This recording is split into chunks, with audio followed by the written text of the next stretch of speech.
हरिभूषण ठाकुर ने जब बोला कि आप घर में बैठकर नमाज पढ़िए तो आपके नेता तुरंत आए थे, फौरन आए थे। उनकी प्रतिक्रिया हमने बार बार चलाई थी। उन्होंने कहा किसी के बाप का बिहार नहीं है, किसी के पिताजी का राज नहीं है। आज अंजुम आरा जब भी कह रही है कि 2 घंटे के लिए आप होली का कार्यक्रम रोक दीजिए, कहाँ है आपके नेता, क्यों नहीं कर रहे विरोध? आपने लगता है देखा नहीं, हमारे नेता ने साफ कहा कि सर्वधर्म समभाव से लबरेज राष्ट्रीय जनता दल है, गांधी के मूल्यों से राष्ट्रीय जनता दल चल रही है। सर्वधर्म समाज, यहाँ पर होली भी होगा, यहाँ पे रमजान का पर्व भी होगा, और यहाँ पर जो है किसी भी तरीके का कोई जो है सामाजिक सौहार्द बिगाड़ेगा, उसके लिए as opposition leader, as opposition party हमारा कर्तव्य बनता है। जनता के साथ हम लोग खड़े हैं। अरे सुबोध जी, मैंने तो सब सुना, मैंने तो सब सुना, लेकिन जिस तरीके से हरिभूषण ठाकुर का विरोध किया उस तरीके से अंजुम आरा जी का विरोध कोई नहीं कर रहा। अपनी पार्टी की विचारधारा आप बताइए ना। लेकिन अंजुम आरा ने जो कहा वो गलत कहा। आपके नेता आकर बोलते तो कितना अच्छा लगता। अंजुम आरा जी और बीजेपी के विधायक के बारे में तो कह ही रहा हूँ, भारतीय जनता पार्टी और जेडीयू में मैच फिक्सिंग है, तो ये क्यों बताएंगे? मैच फिक्स कर बिहार के मासूम जनता के घरों को उजाड़ना है, सामाजिक सौहार्द को बिगाड़ना है, डेवलपमेंट के मुद्दे को बात नहीं करना है। जो सरकार में है वही सामाजिक सौहार्द से जुड़े हुए विवादित बयान क्यों दे रहे हैं? सरकार की जिम्मेदारी तो है ना माहौल ठीक रहे, क्योंकि इन्होंने कोई काम नहीं किया अभी तक। चलिए धन्यवाद।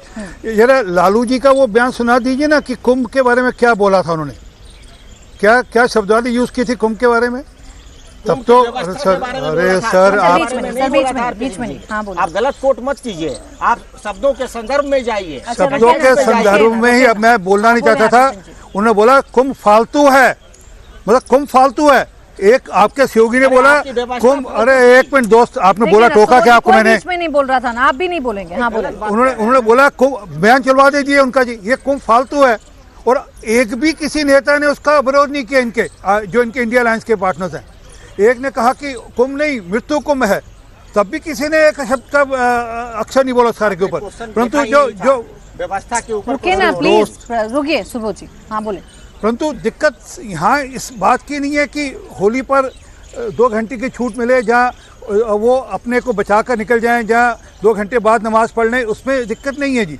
दिक्कत है कि आपने जब भी अभी जो महों में हुआ वो क्या था जी, वो लोग वहाँ पर भारत की जीत पर खुशी मना रहे थे।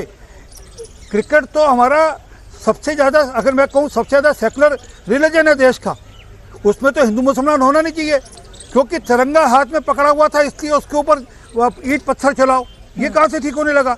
और बहाना क्या लगा जी, किसी का एक सुतली बम मस्जिद में आ गया। अरे कोई गलती से सुतली बम आ भी गया, मैं चलो मान लेता हूँ आपकी बात एक बार, अगर आ भी गया उससे कोई मस्जिद का नुकसान थोड़ा जाए, मस्जिद कोई छोटी थोड़ा हो जाएगी। यही तो बताइए ना, यही ये तो एकाएक घटनाएं बढ़ क्यों रही हैं? हाँ, सामाजिक सौहार्द को आपकी जिम्मेदारी है ना, आप बनाइएगा। मध्य प्रदेश में आपकी सरकार, यूपी में आपकी सरकार, बिहार में आप लोगों की सरकार। क्योंकि कुछ लोग डीप स्टेट के लोग जो अमेरिका से फंडेड होकर, प्रेरित होकर यहाँ पर शरारत करना चाहते हैं, मैं बिल्कुल आरोप लगाकर कह रहा हूँ, और वह चाहते हैं कि हम यहाँ पर हालात खराब करें। तभी तो आलवी साहब, इनके जो कांग्रेस के जो कांग्रेस के जो सांसद हैं, उन्होंने क्या कहा कि अगर वक्फ बोर्ड का अगर एक्ट पास होगा तो हम दिल्ली के अंदर नहीं पूरे देश के अंदर शाहीन बाग बना देंगे। अच्छा चलें, लेकिन एक बात बताइए ना, तिरपाल से मस्जिदों को ढकेंगे और जितने भी लोग हैं मस्जिद से जुड़े हुए, जब वो ये कहेंगे कि जानबूझकर ज्यादा से ज्यादा मस्जिदों को ढका जा रहा है, हमारी धार्मिक आजादी छीनी जा रही है, तो क्या संतोष पैदा नहीं कर रही है सरकार? तिरपाल के अंदर जाकर आप नमाज पढ़िए ना, ताकि रंग से आपका परहेज है। ये रंग से परहेज, मैं तो कह रहा हूँ, रंग का बिजनेस सबसे ज्यादा मुसलमान करते हैं,